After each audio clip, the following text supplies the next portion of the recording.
Sometimes we think we've heard all the solutions. I found another one. Teqtivity is out there. They're an IT asset management provider, and Hiren Hasmukh joins me. He's the CEO as we talk about their strategy, how they came from their data breach, what they learned from it, and what they think AI is coming in the future. This bonus episode of The Business of Tech. This episode is supported by Syncro. Syncro, the integrated remote monitoring and management and professional services automation platform, is designed for mid-sized and growing managed service providers. Its latest innovations include an AI-powered smart ticket management system with automatic ticket classifications, guided resolution steps using pre-approved scripts, and a natural language smart search function. These tools streamline ticket handling and improve response times. Discover more at syncromsp.com. Well, Hiren, welcome to the show. Yeah, thanks for having me, Dave. Now, let's dive right in with what Teqtivity does, because it started as TeQube, and then you moved into IT asset management as a solution provider. That walk me through a little bit of the journey so I can get context of what your firm came from and what it does now. Right. Yeah. So we started out, as you mentioned, as TeQube. It's a smart locker solution. The idea of it was to provide a way for essentially engineers was the first use case to be able to just take out phones for development as they're working on their apps, working on updates. When you're working in an enterprise company and you have millions of people using your app, you need to have various phones and phone models available for testing purposes. So we saw a use case for a locker where engineers could essentially just take out a phone when they needed it instead of having to go to the IT desk, wait in line, get a ticket open, and just spend an hour or two just trying to get a phone and a device. This was just an immediate pick up, drop off when you're done with it. And part of the solution was also having a backend portal that allowed management, IT, and the team to review who's taking what device, what devices do we have in the lockers. And that actually, as we started looking more into the software and the cloud side of things, we started building more features into it. And it kind of grew into the full ITAM solution, and ended up pivoting the focus from the hardware into the software side of things. Gotcha. That makes sense. So tell me a little bit about what the ITAM solution, like what it's focused on, what it does, and how you position it in the market. Yeah. So essentially, it's helping our customers, helping organizations manage all of their IT fleet. Their laptops, desktops, phones, tablets. Pretty much anything that you have equipment-wise, whether it's in your storage rooms, given to employees out there in the wild, maybe they're damaged at the repair shop. So tracking the full life cycle of your asset from procurement all the way down to end of life is the main function of our tool. But we also work with a lot of other integrations to help bridge the gap between other departments, whether it's HR, finance, security. That way, everybody's kind of working together with the end goal of staying organized, staying compliant, saving money for the company.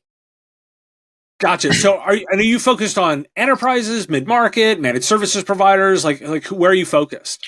Everybody.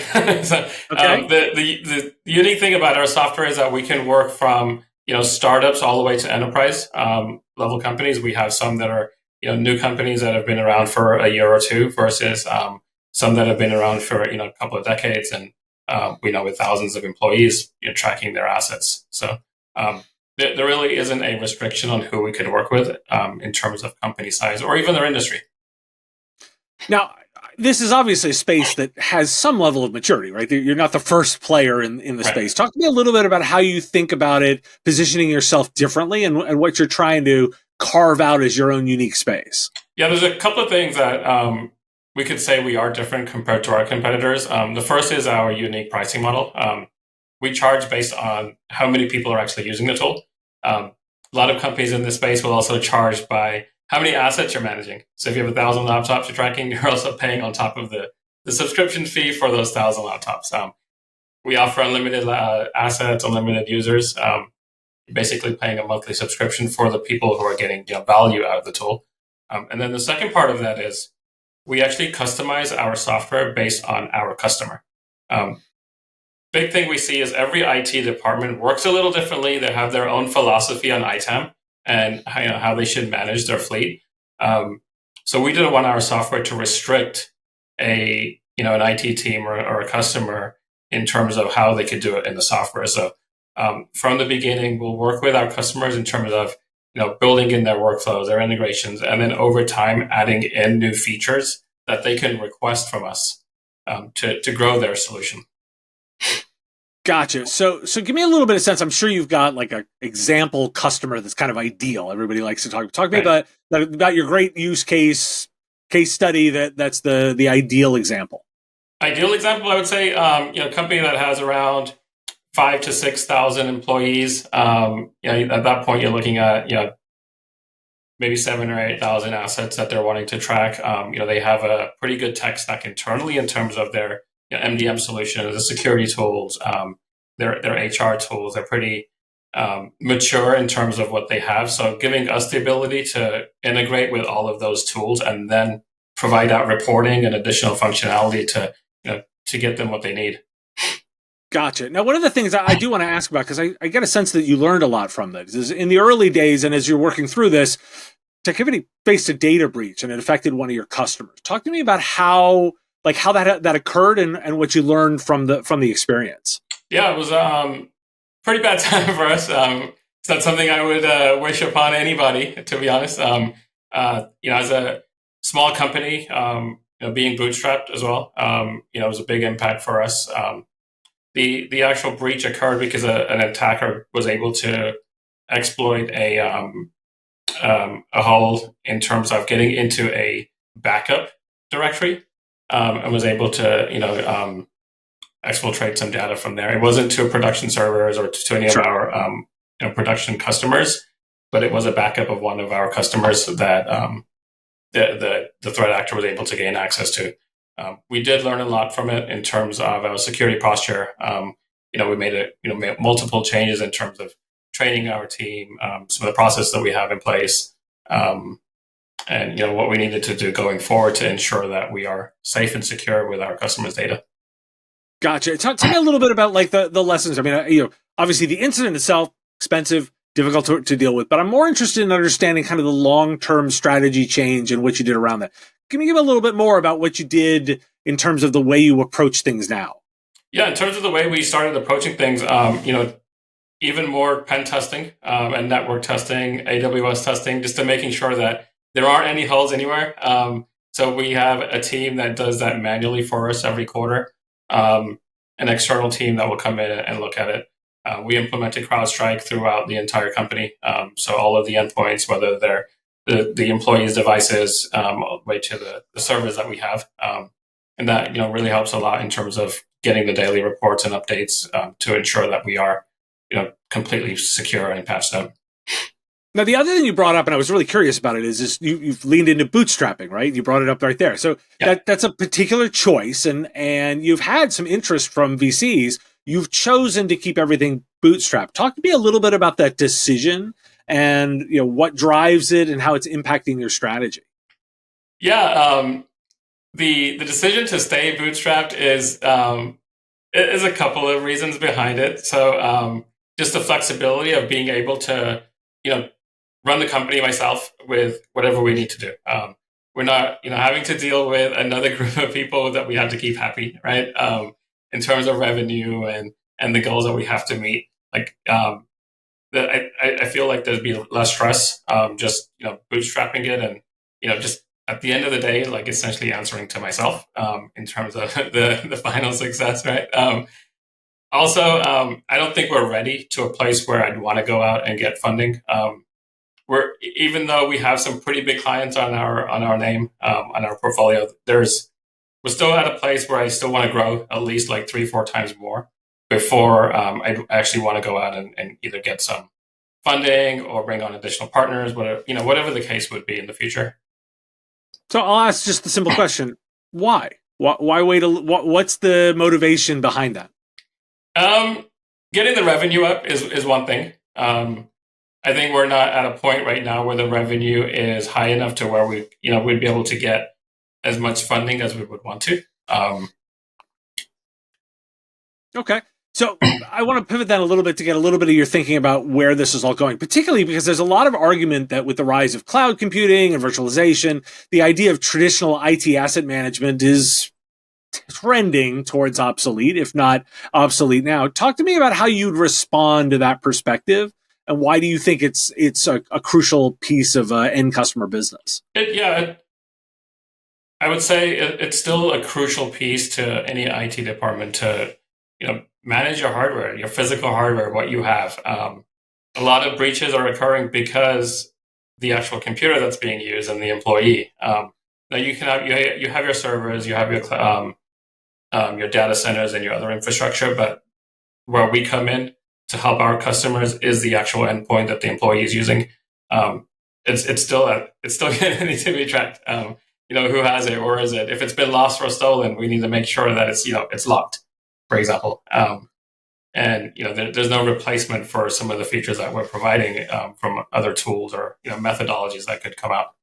Well, I'm gonna push back a little bit and sort of say, like, if you buy into an idea of zero trust security to its kind of logical conclusion, the idea there is that every transaction is being audited and checked for levels of access, as well as you can put in lines, barriers for minimum standards around that, and you could thus go to the extreme of being very casual about the devices themselves and be much more focused on the transactions. I would think that in that kind of world, the idea of managing the devices is less important than managing those barriers. Again, how do you envision IT management and IT asset management moving in a zero trust world? Yeah, the zero trust definitely is important. We utilize zero trust as well ourselves. The issue we'll run into, though, is you can implement the zero trust. We've got all of the software set up, the networks, but who's actually managing it in terms of the response, the incident response if something does occur, right? One thing we notice is that organizations have so many tools that they're using, whether it's security, IT, HR. There's a multiple number of tools that you're using internally. And so you're having to manually look at reports from different places, right? A tool like ours will actually consolidate everything into one to where, okay, you know what? If there is an issue in the network or the device, it's easily recognizable and you can action upon it quickly versus having to look at, 6 or 7 tools to figure out what you need to do or what's happening within your environment. Gotcha. Well, we managed to go deep into this conversation without mentioning AI, but I feel obligated to do so because apparently I'm legally required in all my interviews to do so. So give me a little bit of a sense of the way that you're thinking about artificial intelligence in the world of IT asset management. Yeah, we know that AI is heavily trending. There's a focus in every industry towards AI, right? In terms of IT asset management and managing a fleet and your IT organization, we feel it's AI would be an extension to your IT team versus replacing. From a lot of use cases, from a lot of our customer, what we see is you still need that human touch, that human element in a lot of pieces of the pie, whether it's in procurement, managing your devices, even through security. That you still need some kind of human element there to make decisions, but the AI can help drive some of those decisions based on looking at historical data that's coming out of the tool. So give me a little bit, you're leaning more into the idea of automation or data reporting. Like where do you think the biggest gain is going to be in terms of where you spend your time? Automation for sure. If we can use AI to save time in an IT department, they can focus on some of the bigger things, some of the more heavily security related aspects or things of that nature versus the day-to-day operations of assigning devices and seeing where they're at. If an AI tool can help you take care of those items, then we can focus on the bigger pieces. And how much of a timeline do you think around this? Are you thinking about this in the next 3 months? Features are going to be flying out, or is this more aspirational over the next 18 months or even years away? Where are you thinking about it? For us, it's something we're definitely looking at our roadmap for this year. Okay.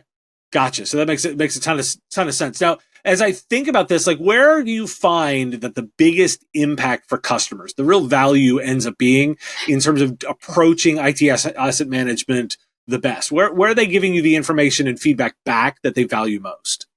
Two things. Just being organized. That's one of the biggest things, right? A lot of companies they'll use Google spreadsheets, or they have Excel files that are floating around that has all of their their data and their inventory. The fact that you can get a tool and just become organized and have your inventory accuracy just jump up. We've recently onboarded a customer where they stated to us that prior to using our tool, they were at like 13% accuracy. A month later, they were at close to 95% accuracy in terms of their inventory. So staying organized, and then that leads into helping with the costs.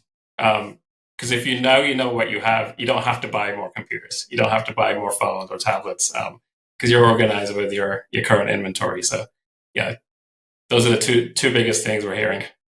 Sometimes it's best when the value is just the most simple things. Yes. Hiren Hasmukh is the founder and CEO of Teqtivity, an IT asset management solutions provider with over 2 decades of experience in the tech sector. Hiren has been at the forefront of developing innovative ITAM strategies for businesses navigating complexities of digital transformation. Hiren, thanks for joining me. How can people reach out if they're interested in learning more? Yes, they can learn more at Teqtivity.com on our website, or they can reach out to us on LinkedIn. Awesome. Well, thanks for joining me today.